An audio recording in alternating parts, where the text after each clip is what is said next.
It's been a week since I met with Tom Homan. Expectations have not changed. This force must leave Minnesota. None of this is okay. None of this makes Minnesota any safer. None of this adheres to the values of this country. All it does is cause terror and trauma. The other thing we can't lose sight of is you probably have in Minnesota, and it's worse in some places like California, $19 billion in fraud. And we're going to find out, we're very deep into that investigation. Like, subscribe to the channel, hit the bell so you get notifications. Anytime I go live and make a video, y'all already know what to do. Let's get into this. Well, joining me on the line to discuss what's going on in Minneapolis and all over the country is Officer Brandon Tatum. He's a former police officer and host of the Officer Tatum Show podcast. Brandon, great to talk to you.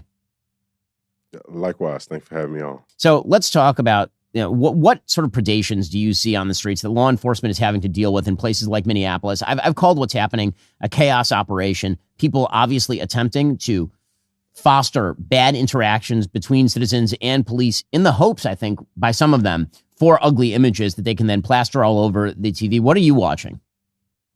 I'm seeing the exact same thing. It's a deeper underlying issue in our society where we have people who are mindless going out in activism that's not activating anything or that's not even, helping in any cause.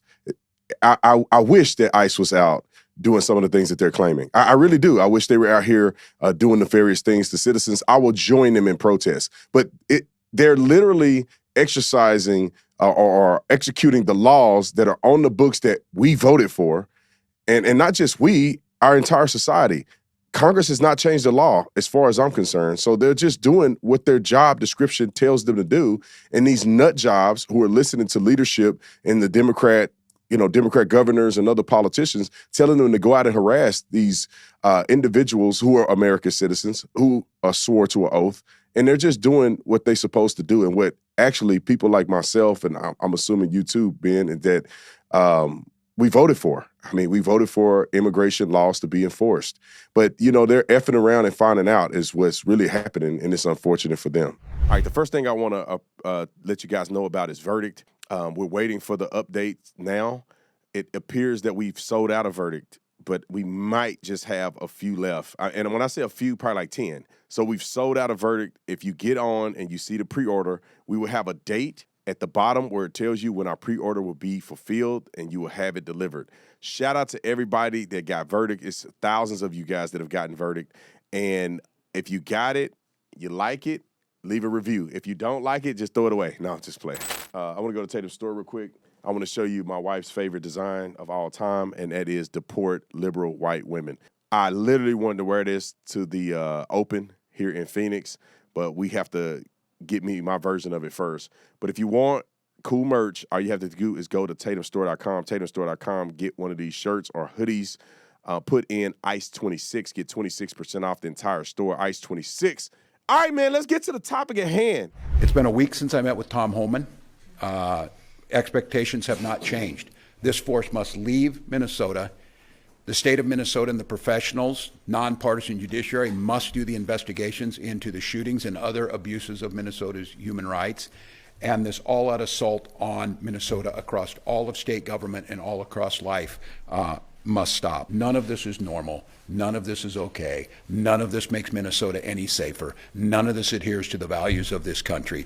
All it does is cause terror and trauma. They don't sound like they're going to be ready to cave on some of these things. They want masks off of these ICE agents. They want them wearing ID that tells exactly who they are. I mean, are those the kinds of things that you think any of your members are going to cave on? Well, those two things are conditions that would create further danger. I mean, Tom Homan told Leader Schumer himself, I was part of the conversation in the Oval Office a few days ago, he said that's one of the demands that I'm not going to be able to implement. I have to protect my officers. And when you have people doxing them and targeting them, of course we don't want their personal identification out there on the street. Brandon, obviously you're a local law enforcement officer. What difference does it make when local law enforcement cooperates with federal law enforcement as opposed to what's happening right now in Minneapolis, in Chicago, and other left-wing jurisdictions where they're basically telling local law enforcement under no circumstances will you cooperate with ICE or Border Patrol? Well, Ben, it makes a tremendous difference. It makes all the difference. When I was a police officer here in Tucson, Arizona, we had what they call a SB 1070 check. And what happens is if we encounter on a traffic stop or on a call for service, a person who either admits that they're illegally in this country, they cannot speak English, and there's other signs of them potentially being a person that's illegally in America, we can call Border Patrol and have them run a check of their database that we don't have access to. And if they come back and they're clear, we let the person go. Also, if we take them to jail and they cannot prove that they're a citizen, they do not have, proper identification, they do not have a birth certificate or anything that can identify them, we put them on what we call an ICE hold. That means that they do not get released back into society. ICE will come and verify. And if they're fine and there's nothing nefarious going on, or they check their status and their status is okay and they have a court appearance, soon, they will be released. But if they are a hardened criminal who've murdered people in other countries that we don't know about, or someone that's on a watch list from the federal government that local law enforcement don't have access to, we have it packaged with a bow on top, ready for ICE to take action that's necessary. So it makes all the difference. When I was in Tucson, they didn't have to go into the communities and do any of this stuff. Just imagine this, Ben. We are engaging with tens of thousands of people a day across the entire city over a 24-hour period.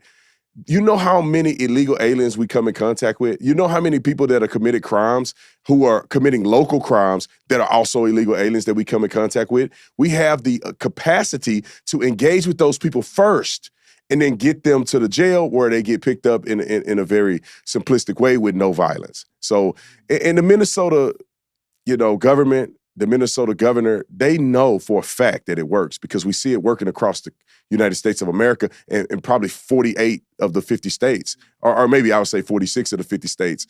And they are just choosing to do this because they hate Donald Trump.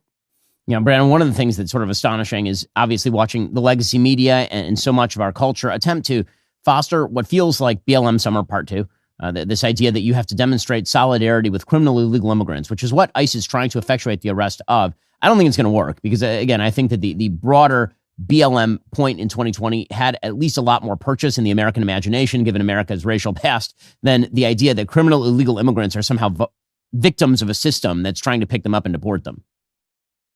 Well, the interesting dynamic here is that you always have the dumb white liberal woman out there for the most part protesting for no reason. She should be at home or at a job or something, taking care of her responsibilities. But she's out there protesting with white guilt, and also some of the beta males that's out there with no testosterone flowing through their body whatsoever.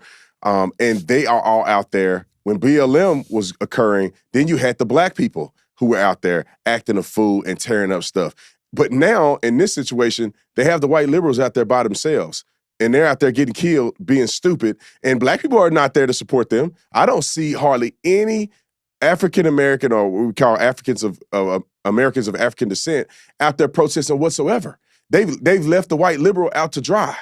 As you can see, there's no violence against anybody black. It's crazy that they're saying that ICE is making a racial attempt to go after immigrants, but the only people getting killed and bludgeoned on the side of the road, rightfully so according to the law, are white liberals. And, people's sympathy for these individuals, now that we have social media that's exploding the way it has, and now everybody has a camera, is that one day people felt sorry for Renee Good until they saw her run over somebody with a car. And then the same thing with Alex. Pretty, I think his name is, people begin to feel sorry for him because the narrative was that it was just a nurse. And then you see this idiot fighting people with a gun. And then, I don't know, 2 other times before that, he's kicking the taillights out of cars, spitting on people. And people are like, screw this guy. He wasn't who people are, the left made him out to be. So they're in a very different scenario this time around.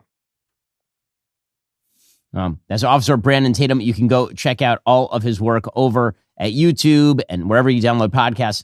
Brandon, great to talk to you. Thanks so much. Thanks, Ben.